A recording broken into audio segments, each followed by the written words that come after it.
திருமறை நேரம் பைபிள் அவர் presented by the National Bible College. கிறிஸ்துவின் சபையார் உங்களை வாழ்த்துகிறார்கள். Welcome to Satellite Bible Classes.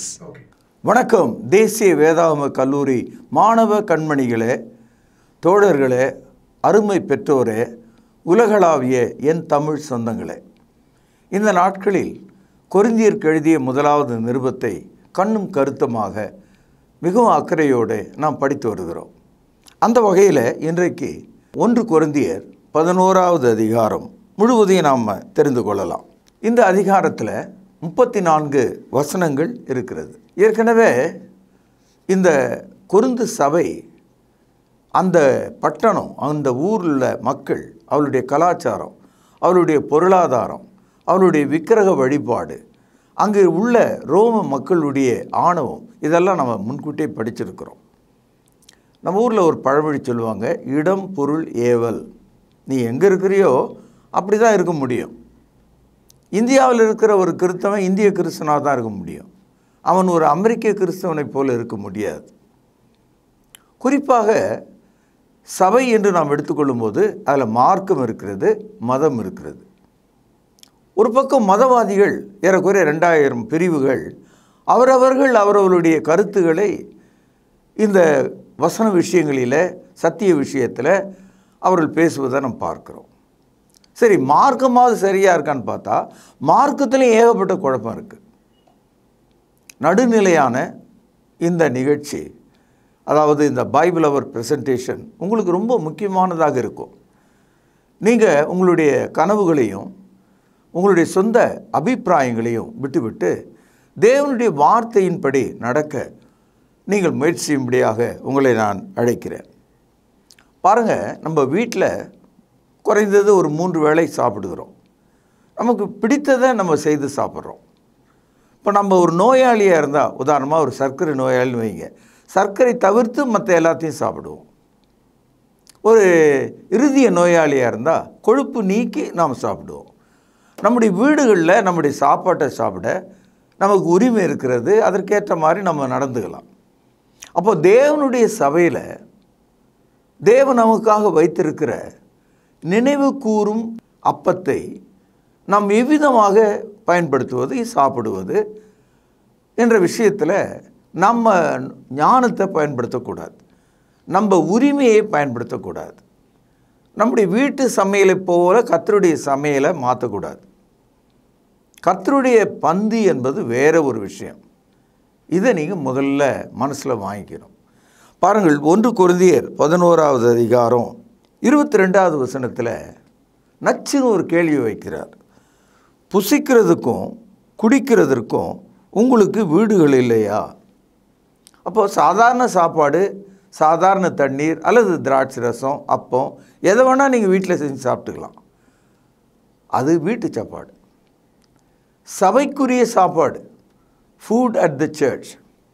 அதனால் சொல்கிறாரு, தேவனுடைய சபையை அசட்டை பண்ணி இல்லாதவர்களை வெட்கப்படுத்துகிறீர்களா? உங்களுக்கு நான் என்ன சொல்லுவேன்? இதை குறித்து உங்களை புகழ்வேனோ? புகழேன். I will not praise you, I will not support you. ஏனென்றால் சபையிலே உண்ணக்கூடிய நினைவு கூறுதலின் பந்தியை நீங்கள் வீட்டு சாப்பாடு போல உங்கள் பெருமை வெளிப்படுத்தவும், அகந்தை வெளிப்படுத்தவும், உங்கள் ருசியை வெளிப்படுத்தவும், உங்கள் பசியை வெளிப்படுத்தவும் நீங்கள் செய்கிறீர்களே.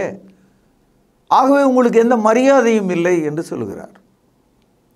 அன்பு தோழர்களே, கண்மணிகளே, இதுவரைக்கும் நீங்கள் போன அந்த சபைகளில் அந்த கர்த்தருடைய பந்தியை அவர்கள் எப்படி அனுசரிக்கிறார்கள் என்பது நீங்கள் கேள்வி கேட்காத ஒரு விஷயமா இருக்கும்.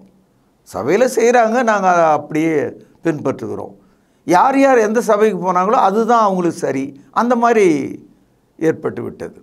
ஆனால் தேவனுடைய வார்த்தையின்படி நடப்பது என்பது வேறு விஷயம்.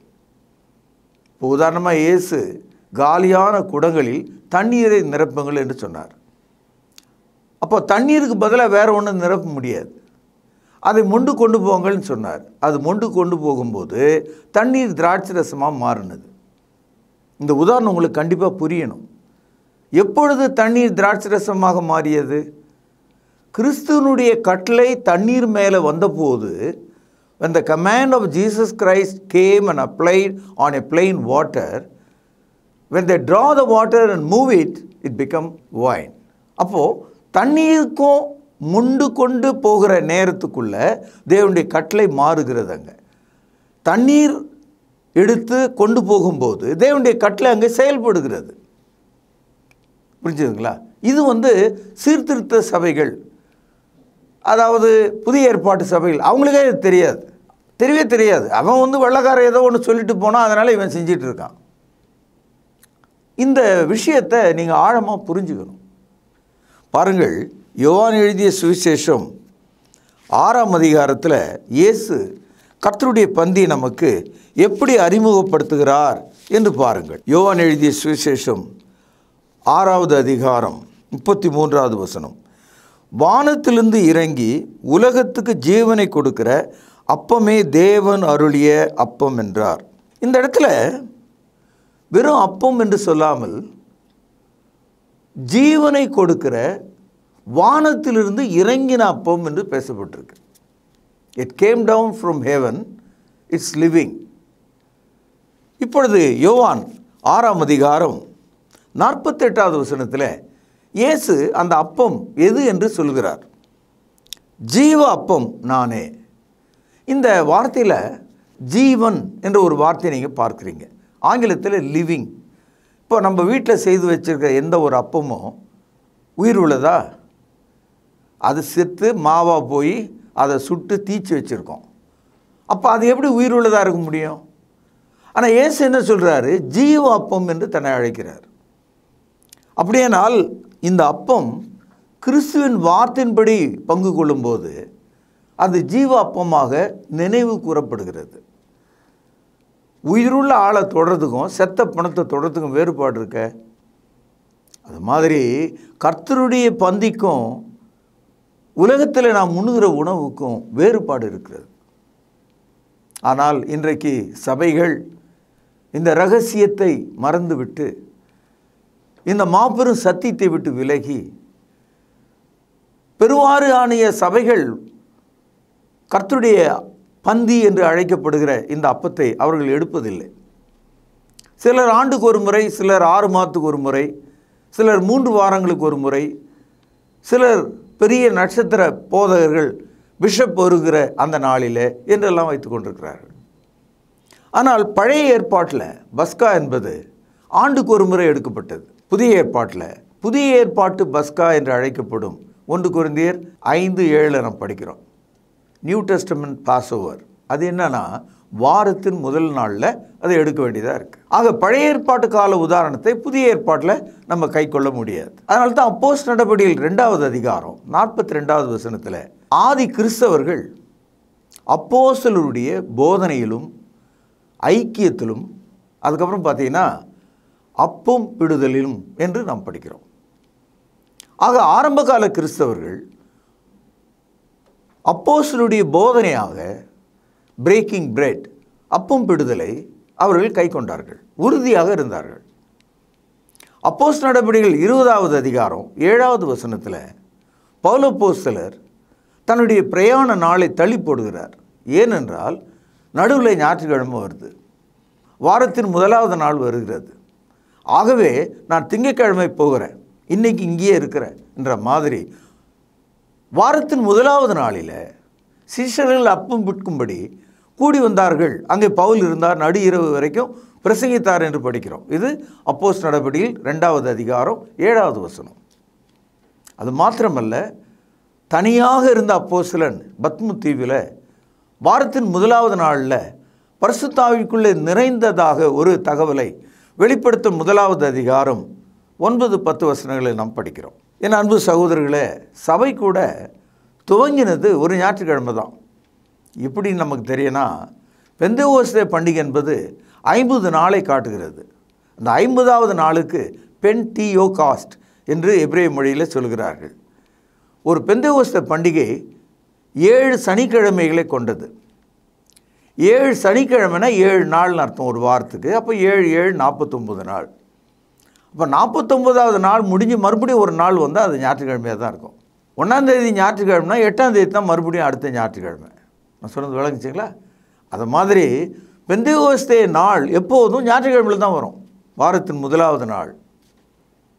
இஸ்ரவேலர்கள் பழைய ஏற்பாட்டுப்படி சனிக்கிழமையில் சாபத் என்று சொல்லி, ஓய்வு நாள் என்று சொல்லி அவர்களுடைய தொழுகை நாள். கிறிஸ்தவர்களுக்கு வாரத்தின் முதல் நாள்.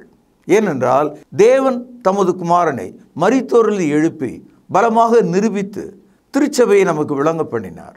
Since Christ was rose on the Sunday, it became a day of worship according to the New Testament. என் அன்பு சகோதரர்களே, இந்த கர்த்தருடைய பந்தியை பல சொற்களில் மக்கள் பயன்படுத்துகிறாங்க. உதாரணமாக யூக்ரிஸ்ட். இந்த யூக்ரிஸ்ட் என்ற வார்த்தை கிரேக்க வார்த்தை. அதே மாதிரி சாக்ரமெண்ட், இது லத்தீன். பரிசுத்த ஐக்கியம், ஹோலி கம்யூனியன். அது மாத்திரமல்ல, ஹோலி சாக்ரமெண்ட், பரிசுத்த சாக்கிரமந்து. கொஞ்சம் பேர் லாஸ்ட் சப்பர், கடைசி உணவு. இன்னும் கொஞ்சம் பேர் லார்ட் சப்பர், கர்த்தருடைய பந்தி. இன்னும் சில பேர் பந்தி, வெறும் கம்யூனியன் என்று அழைக்கிறாங்க. இன்னும் கொஞ்சம் பேர் புதிய ஏற்பாட்டில் தேவன் நமக்கு கொடுத்த புதிய ஏற்பாட்டு பஸ்கா என்று அழைக்கிறாங்க. இப்போ இது வரைக்கும் 7 வார்த்தைகளை உங்களுக்கு சொன்னேன். இந்த 7 வார்த்தைகளும் மக்கள் மத்தியில் பேசப்பட்டாலும் சப்ஜெக்ட் ஒன்று தான். அது வீட்டில் சாப்பிட்ற சாப்பாடு கிடையாது. இது ஒரு கட்டளையாக இருக்கிறது. இந்த கட்டளையை மீறுவதற்கு எந்த கிறிஸ்தவர்களுக்கும் உரிமை கிடையாது. ஏனென்றால் இந்த கட்டளையை நீங்கள் மீறினீங்கன்னா நீங்கள் மரித்தோரிலிருந்து எழுப்பப்பட மாட்டீங்க. இந்த கட்டளைக்கு நீங்கள் கீழ்ப்படிஞ்சால் கிறிஸ்துவின் வருகை நாளில் மரித்தோரிலிருந்து எழுப்பப்படுவீர்கள். நாம் இந்த அப்பத்திலே கை கொள்ளும்போது நாம் அதை பார்க்கிறோம், நாம் அதை தொடுகிறோம், நாம் அதை உணர்கிறோம், நாம் அதை உட்கொள்கிறோம். புரிந்ததா உங்களுக்கு? we see, we touch, we feel and eat. அப்போது ஒவ்வொரு கிறிஸ்தவரும் இந்த உணர்வோடு அந்த பந்தியை எடுக்க வேண்டும். 1 யோவான் 1வது அதிகாரம் 1 வசனத்தில் அப்போஸ்தலனாகிய யோவான் ஏறக்குறைய இந்த கருத்தை அவர்கள் நேரடியாக பார்த்த இயேசுவின் சரீரத்தை குறித்து பேசுகிறார்கள். ஆதி முதல் இருந்ததும், நாங்கள் கேட்டதும், எங்கள் கண்களினால் கண்டதும், நாங்கள் நோக்கி பார்த்ததும், எங்கள் கைகளினால் தொட்டதுமாக இருக்கிற ஜீவ வார்த்தையை குறித்து உங்களுக்கு அறிவிக்கிறோம். இது இயேசு கிறிஸ்துவை அப்போஸ்தலர்கள் கண்ட அந்த காட்சி. அது ஏறக்குறைய அப்பத்தை பார்க்கிற ஒவ்வொரு மனிதனும் இயேசு கிறிஸ்துவை கவனிக்கிறான்.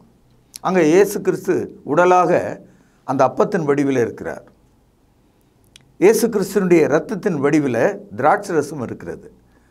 மனதால் என் ஆண்டவருடைய சரீரம், என் ஆண்டவருடைய இரத்தம் என்று உணர்வு ஏற்படுகிறது. நமக்கு நம்முடைய உடம்பு சிலிர்க்கிறது, நாம் மெய்மறந்து போகிறோம், நம்முடைய உள்ளம் உருகுகிறது.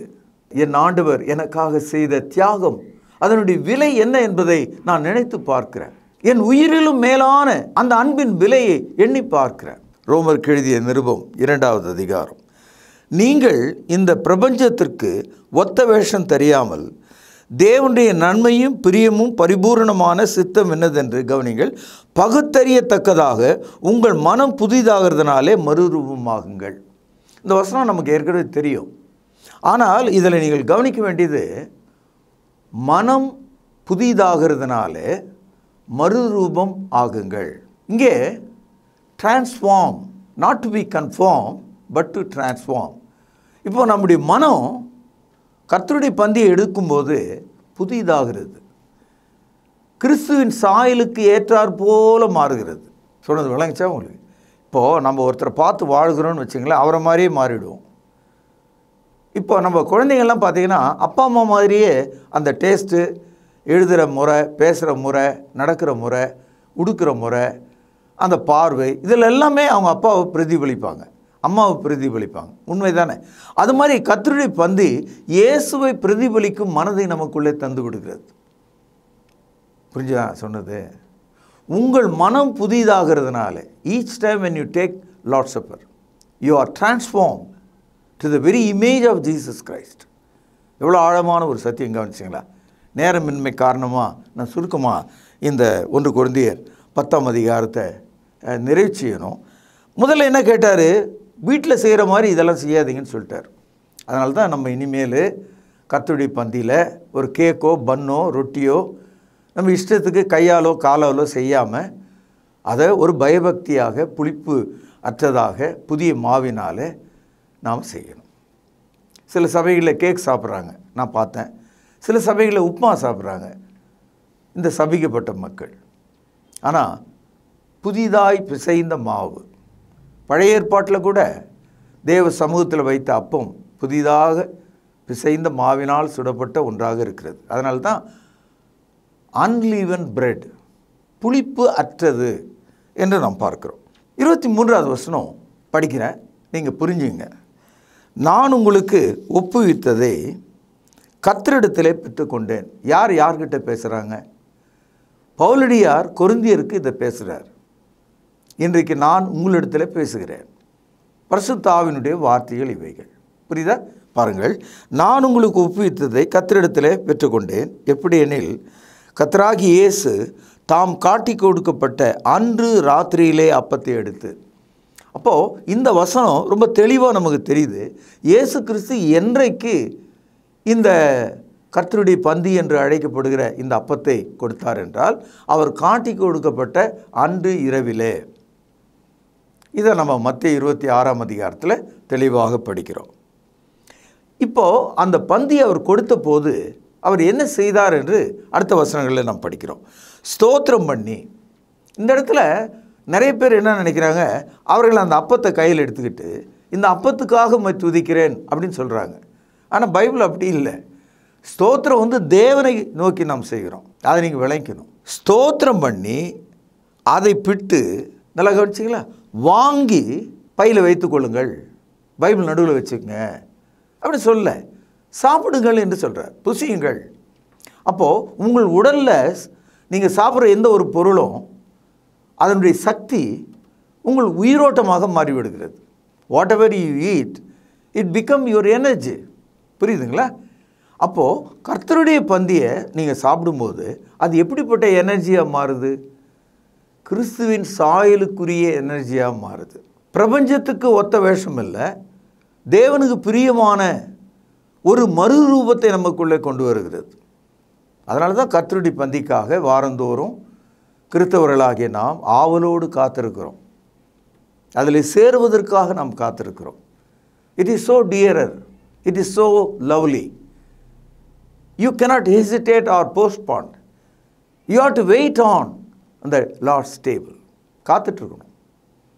ஆனால் இன்றைக்கி கர்த்தருடைய பந்தியை அங்கே பார்த்துக்கிட்டு இங்கே பார்த்துக்கிட்டு பொறுப்பற்று கேவலமாக கடித்து துப்பி சுவைத்து அதை பற்றி எண்ணி இதெல்லாம் விட்டு இயேசு நாம் எண்ணிக்கொண்டிருக்க வேண்டும். அவருடைய விலையை நாம் எண்ணி பார்க்கணும், அதனுடைய மகிமையை எண்ணி பார்க்கணும், அதனுடைய ஆசீர்வாதத்தை நாம் எண்ணி பார்க்கணும். ஸ்தோத்திரம் பண்ணி அதை பிட்டு நீங்கள் வாங்கி புசியுங்கள், இது உங்களுக்காக பிற்கப்படுகிற என்னுடைய சரீரமாக இருக்கிறது, என்னை நினைவு கூறும்படி இதை செய்யுங்கள் என்றார். எத்தனையோ முறை நம்ம படிச்சிருக்கோம். நினைவு கூறும்படின்னா என்ன அர்த்தம்? அப்பத்தை கையில் வச்சுருக்கோமே அதை நினைவு கூறுகிறோமா? அல்ல, கையில் வச்சிருக்கிற அப்போ இயேசு கிறிஸ்து எனக்காக சிந்திய அல்லது அறையப்பட்ட சரீரம் ரத்தம் அப்படின்னு நினைவு கூறுகிறோமா? We are not thinking about in terms of the little bread. We are thinking about through this bread the very broken body, shed blood of Jesus Christ. புரிஞ்சுதா உங்களுக்கு? அடுத்தது பாருங்கள்.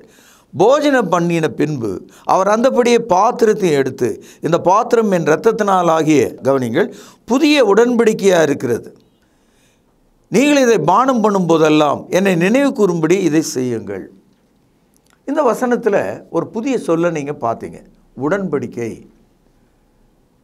அப்படியானால் கிறிஸ்தவம் இயேசு கிறிஸ்துனுடைய இரத்தத்தினாலே உடன்படிக்கை செய்யப்பட்டிருக்கு. சில பேர் சபையில் யார் யார் இந்த பந்தியில் சேரலாம் என்ற ஒரு கருத்தை கேட்கும்போது அந்த பாஸ்டர் அம்மா அவங்களுக்கு வேண்டப்பட்டவங்களெல்லாம் நீங்கள்லாம் எடுத்துங்க, வேண்டப்படாதவங்கெல்லாம் எடுக்காதீங்க. அந்த பாஸ்டருக்கு பிடிக்காதவருக்கெல்லாம் கொடுக்க மாட்டார், அவர் வெளியே போயிடுன்னு தத்திடுவார். அப்படியெல்லாம் பைபிளில் இல்லை. கர்த்தருடைய பந்தி பொதுவானது, கிறிஸ்துக்குள்ளே கீழ்ப்படிந்த யாவருக்கும் சொந்தமானது. எந்த ஒரு மனிதனும் உனக்கு கிடையாது, உனக்கு கொடுப்பேன் அப்படின்னு சொல்கிறதுக்கு அதிகாரம் எவனும் கிடையாது. It is open for all Christians R faithful they can observe Lord's Supper. கர்த்தருடைய பந்தியை கையில் வைத்துக்கொண்டு நியாய தீர்ப்புகளை மனிதர்கள் செய்யக்கூடாது. நீ நல்லவன் இல்லை, நீ கெட்டவன், அயோக்கியன், உன் பாவம் எனக்கு தெரியும், இப்படியெல்லாம் பேசுறதுக்கு எவனுக்கும் உரிமை கிடையாது. அவனுடைய பாவம் அவன் தலையில் இருக்கிறது, அவன் கர்த்தருக்கு கணக்கு கொடுக்க வேண்டும். ஆகவே என்ன சொல்றாரு, நினைவு கூறும்படி இந்த புதிய உடன்படிக்கை கவனியுங்கள் என்று சொல்றார். ரிமெம்பர். செத்த ஒரு கணவனை மனைவி நினச்சி பார்ப்பாங்க இல்லையா? நம்ம வீட்டில் யாராவது ஒரு முக்கியமானவங்க இறந்துட்டாங்கன்னா அவங்கள நினச்சி பார்ப்பாங்க, இப்படியெல்லாம் நினைப்பாங்க, அவருடைய அன்பை நினைப்பாங்க இல்லையா? அது மாதிரி வாரந்தோறும் கிறிஸ்துவனுடைய அன்பை நாம் நினைக்கிறோம், அவருடைய தியாகத்தை நினைக்கிறோம், வல்லமையான அவருடைய இரத்தத்தை நாம் நினைக்கிறோம், நாம் மீட்கப்பட்ட அருமை நினைக்கிறோம். பொன்னினாலும் வெள்ளினாலும் நாம் மீட்கப்படாமல் மாசற்ற குற்றமற்ற விலையேறப்பட்ட இரத்தத்தினாலே நாம் மீட்டுக்கொள்ளப்பட்டோம் என்பதை நினைக்கிறோம். ஆக வாரத்தின் முதலாவது நாளில் கிறிஸ்துவனுடைய சரீரத்துக்கு ஒப்பாக அப்பத்தையும் அவர் சிந்திய இரத்தத்துக்கு ஒப்பாக திராட்சை ரசத்தையும் நாம் நினைவு கூறுகிறோம். இப்படி நாம் நினைவு கூறுவது மூலமாக இன்னொன்றையும் நாம் செய்கிறோமா? அது என்னன்னா, வெளியில் இருக்கிறவங்கெல்லாம் நம்மை பார்த்து நீங்கள் ஏன் இதெல்லாம் செய்கிறீங்கன்னு கேட்டால் அவங்களுக்கு நம்ம சொல்லணும். என்ன சொல்லணும்னு பாருங்கள். 11ஆம் அதிகாரம் 26வது வசனம். ஆகையால் நீங்கள் இந்த அப்பத்தை புசித்து இந்த பாத்திரத்தில் பானம் பண்ணும்போதெல்லாம் கர்த்தர் வருமளவும் அவருடைய மரணத்தை தெரிவிக்கிறீர்கள். நம்ம இயேசு கிறிஸ்து நம்ம எல்லாருடைய பாவங்களுக்காக சிலுவிலே மரித்தார் என்ற அந்த தியாகத்தை நாம் மற்றவர்களுக்கு சொல்லணும். என் அன்பு சகோதரர்களே, வாரத்தின் முதலாவது நாளில் வந்து கர்த்தருடைய பந்தி எடுத்துட்டு வீட்டுக்கு ஓடி போகிறது, அதோடு அதை மறந்துடுது ஒரு கிறிஸ்தவம் அல்ல. அந்த நாள் முழுவதும் இயேசுவின் மரணத்தை குறித்து, தியாகத்தை குறித்து, மனுஷனுடைய தேவையாகிய ரட்சிப்பை குறித்து போய் மற்றவர்களுக்கு நாம் சொல்ல வேண்டும். அதனால்தான் கர்த்தருடைய நாள் என்று அழைக்கப்படுகிற ஒவ்வொரு ஞாயிற்றுக்கிழமை தொழுகையும் கிறிஸ்தவர்களுக்கு புனிதமானது. அதனால தான் அதை holy communion, holy sacrament, holy Eucharist, holy Passover, எவ்வளோ வேணால் சொல்லுங்கள். பரிசுத்தமான அந்த அப்பம், பரிசுத்தமான அந்த திராட்சை ரசம் தேவனுடைய வார்த்தையின்படி நாம் செய்யும்போது மாறுகிறது. நாம் தேவனுடைய வார்த்தையின்படி செய்யலைன்னா வெறும் திராட்சை ரசம், வெறும் அப்பமாக தான் அது இருக்கும். முந்தையே சொன்னேன் உங்களுக்கு, வெறும் தண்ணீரை தான் அந்த கற்றாடிகளில் நிரப்புனாங்க, தண்ணியாக தான் இருந்ததுங்க. ஆனால் இயேசு கட்டளையிட்ட போது அவர்கள் அந்த தண்ணீரை மொண்டு உள்ளே கொண்டு போகும்போது கிறிஸ்துவனுடைய வார்த்தை மகிமைப்பட்டது, வல்லமை புறப்பட்டது. சுவையற்ற தண்ணீர் சுவையாக மாறியது, நிறமற்ற தண்ணீர் நிறமாக மாறியது, வாசனையற்ற தண்ணீர் வாசனையாக மாறியது, எல்லாமே மாறி போச்சு. கர்த்தருடைய பந்தியம் அப்படி தான். அதனால தான் நாம் மனம் புதிதாகிறவர்களாக மாறுகிறோம். நாம் அதை கண்டு தொட்டு பிட்டு உண்டு நம்முடைய உள்ளான மனுஷனில் மாற்றம் அடைய வேண்டும். கர்த்தருடைய பந்தியை சில பேர் தவறாக எடுக்கும்போது இந்த உலகத்திலே அவர்களுக்கு தண்டனை உண்டு, அதுக்கப்புறம் நியாய தீர்ப்புலையும் அவங்களுக்கு தண்டனை உண்டு. பாருங்கள், 11ஆம் அதிகாரம் 27வது வசனம். இப்படி இருக்க எவன் அபாத்திரமாய் கர்த்தருடைய அப்பத்தை புசித்து அவருடைய பாத்திரத்தில் பானம் பண்ணுகிறானோ அவன் கர்த்தருடைய சரீரத்தையும் இரத்தத்தையும் குறித்து கவனிங்கள் குற்றமுள்ளவனாயிருப்பான். Is guilty. எப்பொழுது அவன் குற்றமுள்ளவனாக இருக்கிறான்? தகுதியற்றவனாக அவன் எடுக்கும்போது. அநேக சமயத்தில் நான் தான் ஞானஸ்தானம் எடுத்துட்டேனே, அது முந்த நாள் நடந்த விஷயம், இன்றைக்கி நீ எப்படி இருக்க? அது 10 வருஷத்துக்கு முன்னால் எடுத்த விஷயம் ஞானஸ்தானம், இன்றைக்கி நீ எப்படி இருக்கிற? இன்றைக்கு நீ குற்றமுள்ளவனாக இருப்பாய். அதனால தான் உன்னை சரி பார்த்துக்க, அபாத்திரமான எடுக்கக்கூடாதுன்னு சொல்கிறார். ஆகவே 28ஆம் வசனம், எந்த மனுஷனும் தன்னைத்தானே சோதித்து அறிந்து இந்த அப்பத்திலே புசித்து இந்த பாத்திரத்திலே பானம் பண்ண கடவன். என்னத்தினாலெனில் அபாத்திரமாய் போஜனபானம் பண்ணுகிறவன் கர்த்தருடைய சரீரம் என்னதென்று நிதானித்து அறியாதனாலே தனக்கு ஆக்கினை தீர்ப்பு வரும்படி போஜனபானம் பண்ணுகிறான். இது நிமித்தம் உங்களில் அநேகர் பலவீனரும் வியாதி உள்ளவர்களுமாக இருக்கிறார்கள், அநேகர் நித்திரை அடைந்திருக்கிறார்கள். அதனால் கர்த்தருடைய பந்தியை அவதூறாக தவறாக அதனுடைய அர்த்தம் விளங்காமல், தியாகம் இல்லாமல், மனம் திரும்பாமல், கீழ்ப்படிதல் இல்லாமல் பங்கு கொள்கிற மனிதர்கள் முதல்ல நோயாளிகளாக மாற்றப்படுறாங்க. அதுக்கப்புறம் நோய் முற்றி போய் செத்துப்போன ஒரு மனிதனைப் போல அவருடைய இறுதி மாறிவிடுகிறது. ஆரம்பத்தில் நம்முடைய இறுதியும் கல்லாக மாறி, கட்டியாக மாறி, முற்றிலுமாக இழந்து விடுகிற ஒரு இறுதியமாக போய்விடும். You will be hardened in your heart if you are not going to check yourself and have a self-examining. உங்களையே நீங்கள் சோதிக்காவிட்டால் உங்கள் ஆத்மா கல்லை போல மாறிவிடும், மரணத்தை உண்டாக்கிவிடும் என்று சொல்கிறார். ஆகவே ஒவ்வொரு வாரமும் கர்த்தருடைய பந்தி எடுக்கும் முன்பாக நம்மை நாமே நிதானித்து, கடந்த வாரத்துக்கும் இந்த வாரத்துக்கு இடையில் நம்முடைய வாழ்க்கையை சீர்தூக்கி பார்த்து நாம் கர்த்தருடைய பந்தியில் சேரணும். உதாரணத்துக்கு ஒன்று சொல்கிறேன். பழைய ஏற்பாட்டில் செத்த பிரேதத்தை ஒரு ஆள் போய் தொட்டான்னு வச்சுக்கங்க, அவன் போய் என்னென்ன செஞ்சால் தான் மறுபடியும் ஆண்டோடைய சமூகத்தில் வரணும்னு சட்டம் இருக்குது. தலை முழுகணும், அவனுடைய உடலில் இருக்கிற துணியெல்லாம் துவைக்கணும், சாயங்காலம் வரைக்கும் அவன் வெளியே தான் நிற்கணும். இப்படிப்பட்ட கருத்துக்கள் பழைய ஏற்பாட்டில் இருக்குது. அது மாதிரி கர்த்தருடைய பந்தியில் சேருகிற மனுஷன் அவனுடைய கடந்த நாட்களில் நடந்த வாழ்க்கையும், அவன் இருதயத்தின் எண்ணங்களும், அவன் தொட்டவைகளும் கேட்டவைகளும், அவன் சிக்கி கொண்டவைகளிலிருந்து அவன் தன்னை நிதானித்து பாவரிக்கை செய்து தனக்குத்தானே சுத்திகரித்து கொண்டு தேவ சமூகத்தில் பங்கு கொள்ள வேண்டும். அதை விட்டுட்டு இந்த குற்றவாளிகள் சிறைச்சாலையில் இருக்கிறாங்களே, ஜெயிலில் இருக்கிற கான்விக்ட்ஸ், அவங்களுக்கு 12 மணி ஆன உடனே பெல் அடித்தவொடனே சோறு போடுவான். அவன் தட்டை தூக்கிட்டு வந்து வாங்கிட்டு போயிட்டே இருப்பான். அவனுக்கு எந்த ஒரு அக்கறையும் கிடையாது. மணி அடித்தா சோறு. அது மாதிரி சபையில் ஞாயிற்றுக்கிழமை வந்தால் கர்த்தருடைய பந்தி, எந்த வேற நிதானமும் இல்லை, பொறுப்பு இல்லை, தன்னை தாழ்த்துகிற மனம் இல்லை, தன்னை நிதானிக்கலை. நீ எடுத்துக்கொள்கிற அப்பம் உனக்கு வீணாக போனது, உனக்கு வெறும் அப்பமாக போச்சே தவிர அது கிறிஸ்துவின் சரீரமாக இல்லை. நம்மை நாமே நிதானித்தால் நாம் நியாயம் தீர்க்கப்பட மாட்டோம். ஆகவே கர்த்தருடைய பந்தியை குற்றவாளிகளின் கூட்டமாக நாம் மாற்றக்கூடாது. 1 கொரிந்தியர் 11:34 நீங்கள் ஆக்கினைக்கு ஏதுவாக கூடி வராதபடிக்கு ஒருவனுக்கு பசியாக இருந்தால் வீட்டிலே சாப்பிட கடவன், மற்ற காரியங்களை நான் வரும்போது திட்டம் பண்ணுவேன். அதனால் the Lord's Supper, it is not a breakfast or a lunch or a supper from your home. This is a meal in the house of God. வீட்டிலே உண்ணும் காலை, மதியம், இரவு உணவு அல்ல அது. அது தேவனுடைய வீட்டிலே மறுரூபமாகத்தக்கதாக, உடன்படிக்கையாக, கிறிஸ்துனுடைய மரணத்தை தெரிவிக்க ஒன்றாக, தேவனை மகிமைப்படுத்தக்கூடிய ஸ்தோத்திரமாக நம்முடைய கையிலே வழங்கப்பட்டிருக்கிறது. மாணவ கண்மணிகளே, இதையெல்லாம் நன்றாக புரிந்து கொள்ள, மாணவ கண்மணிகளை இதையெல்லாம் நன்றாக புரிந்து கொண்டு அடுத்த முறை நீங்கள் இப்படிப்பட்ட ஒரு பந்தியை பார்க்கும்போது, இப்படிப்பட்ட ஒரு உடன்படிக்கையை கவனிக்கும் போது வசனம் என்ன சொல்கிறது என்பதை நினைவு கூறுங்கள். நாளை நாம் சந்திக்கலாம். பிரார்த்தனை செய்வோம். கிருபையும் இரக்கமும் நிறைந்த தகப்பனே, 1 கொரிந்தியர் 11 படித்து பார்த்தோம். மிகவும் ஆச்சரியமாக இருக்கிறது. நாங்கள் இவ்வளவு காலம் எப்படியோ போனோம். இப்போது எங்களுக்கு நீர் கொடுத்த வசனங்களுக்காக நன்றி. எங்களை ஆசீர்வதியும். இயேசுவின் நாமத்தில் ஜெபம் கேளும் பிதாவே, ஆமென். தொடர்பு கொள்ள வேண்டிய முகவரி: திருமறை நேரம், 58 சர்ச் தெரு, குமரன் நகர், சென்னை 6,82,000.